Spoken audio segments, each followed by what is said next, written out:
Assalamualaikum warahmatullahi wabarakatuh. Halo semuanya, perkenalkan di sini kami sebagai siswa-siswi SMA Negeri 62 Jakarta akan menjelaskan materi mengenai Undang-Undang Dasar Demokrasi tahun 1945. Tapi sebelum itu, kami ingin mengucapkan terima kasih sebanyak-banyaknya kepada Pak Jaman selaku guru PPKN SMA Negeri 62 Jakarta karena atas materi yang telah beliau berikan, kami bisa menjelaskan kembali mengenai materi tersebut.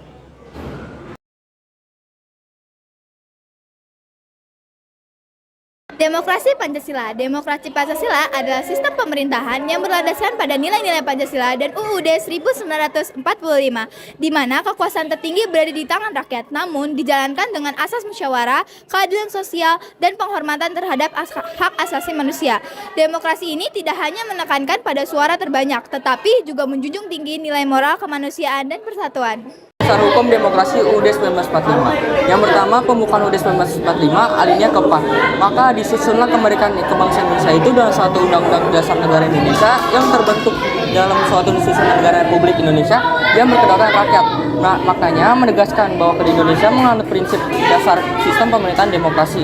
Yang kedua, pasal 1 ayat 2. Kedaulatan berada di tangan rakyat dan dilaksanakan menurut undang-undang dasar. Maknanya, rakyat adalah pemegang kekuasaan tertinggi atas sovereignty resides in the people. Namun pelaksanaan diatur oleh konstitusi agar tertib dan sentiasa. Nah, yang ketiga itu ada pasal 1 ayat 3. Negara Indonesia adalah negara hukum. Maknanya demokrasi Indonesia dianggap berdasarkan hukum bukan kekuasaan semata atau konstitusional demokrasi. Nah, yang keempat, pasal 28 berisi tentang hak asasi manusia atau HAM seperti kebebasan berpendapat, berserikat, berkumpul, mendapatkan informasi, dan hak politik warga negara. Maknanya rakyat memiliki hak untuk ikut serta dalam proses demokrasi secara aktif. Nah, yang kelima, pasal 6A ayat 1. Presiden dan wakil presiden dipilih dalam satu pasangan secara langsung dan rakyat. Maknanya pelaksanaan demokrasi langsung dalam pemilihan pemimpin negara. Nah, yang terakhir ada pasal 22E ayat 1. Pemilihan umum dilaksanakan secara langsung, umum, bebas, rahasia, jujur, dan adil setiap 5 tahun sekali. Maknanya pemilu sebagai perwujudan kedaulatan rakyat dijalankan dengan prinsip-prinsip demokrasi. Selanjutnya masuk ke dalam prinsip-prinsip demokrasi Undang-Undang Dasar tahun 1945. 1. Kedaulatan rakyat. Kekuasaan tertinggi berada di tangan rakyat sebagaimana tercantum dalam pasal 1 ayat 2 Undang-Undang Dasar 1945. Rakyat berperan langsung maupun tidak langsung dalam menentukan arah pemerintahan. Yang kedua, masuk ke dalam pemerintahan berdasarkan hukum atau rule of law. Indonesia adalah negara hukum seperti yang ada di pasal 1 ayat 3. Artinya, semua tindakan pemerintah dan warga harus tunduk pada hukum yang berlaku. Tidak ada kekuasaan yang bersifat mutlak. Masuk ke dalam ketiga, yaitu pembagian kekuasaan atau trias politika. Kekuasaan negara dibagi menjadi 3 lembaga utama. Yang pertama ada legislatif, yaitu contohnya DPR dan DPD. Yang kedua ada eksekutif, yaitu presiden dan wakil presiden. Dan yang ketiga ada yudikatif, yaitu MA, MK, dan KY. Tujuannya untuk mencegah penyalahgunaan kekuasaan. Keempat, pemilu yang luber dan jurdil. Pemilu dilaksanakan secara langsung, umum, bebas, rahasia, jujur, dan adil seperti ada di pasal 22E sebagai wujud kedaulatan rakyat dalam memilih pemimpin dan wakilnya. Yang kelima, jaminan hak asasi manusia atau HAM. Undang-Undang Dasar 1945 menjamin hak-hak dasar warga negara seperti kebebasan berpendapat, beragama, berserikat, dan perlindungan hukum pasal 28A sampai 28J. 6. Musyawarah untuk mufakat. Prinsip khas demokrasi Pancasila di mana keputusan penting diambil melalui musyawarah demi mencapai kesepakatan bersama. Mencerminkan sila keempat Pancasila. Ketujuh, pemerintahan konstitusional. Segala kebijakan dan tindakan pemerintah dibatasi oleh Undang-Undang Dasar 1945. Konstitusi menjamin hak rakyat dan mencegah kekuasaan yang sewenang-wenang. 8.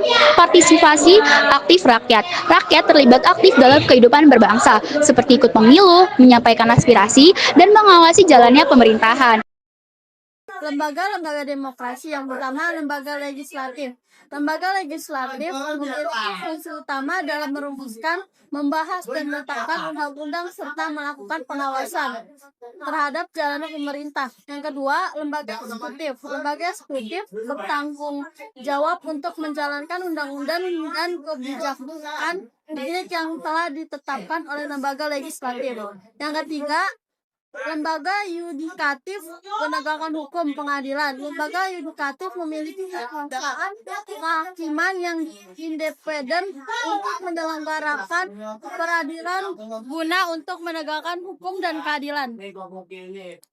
Yang keempat, lembaga lain mendukung demokrasi selain 3 pilar untuk utama di atas. Terdapat juga lembaga-lembaga lain yang penting dalam menjaga dan memperkuat sistem demokrasi. Ciri-ciri demokrasi berdasarkan UUD 1945. Yang pertama itu ada kedaulatan di tangan rakyat. Rakyat memegang kekuasaan tertinggi lewat wakilnya di lembaga legislatif. Yang kedua itu ada pemerintahan berdasarkan hukum. Semua tindakan pemerintah tunduk pada hukum tanpa pengecualian.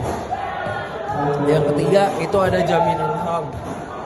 Itu samanya kayak kebebasan berpendapat, habis itu beragama, berserikat, dan perlindungan hukum UUD 1945. Lalu keempat itu ada pemilu luber jurdil. Terus pemilu dilaksanakan secara langsung, umum, bebas, rahasia, jujur, dan adil. Lalu yang kelima itu ada pembagian kekuasaan. Itu kekuasaan dibagi menjadi 3. Ada eksekutif, ada legislatif, dan yudikatif.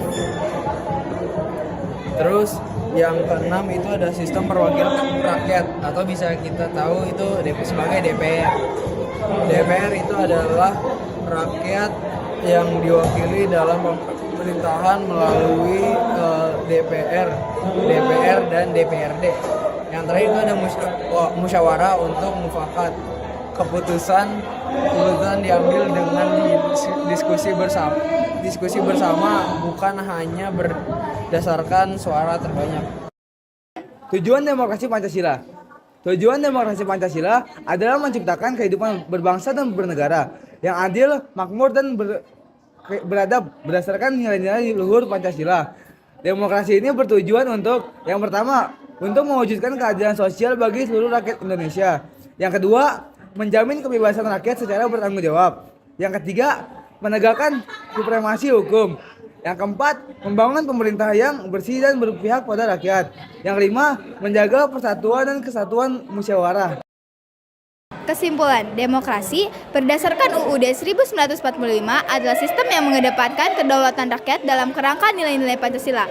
Sistem ini menjamin hak-hak warga negara, menjunjung tinggi musyawarah, serta membentuk lembaga-lembaga negara yang saling mengawasi. Tujuannya adalah untuk membangun negara yang adil, sejahtera, dan berlandaskan persatuan.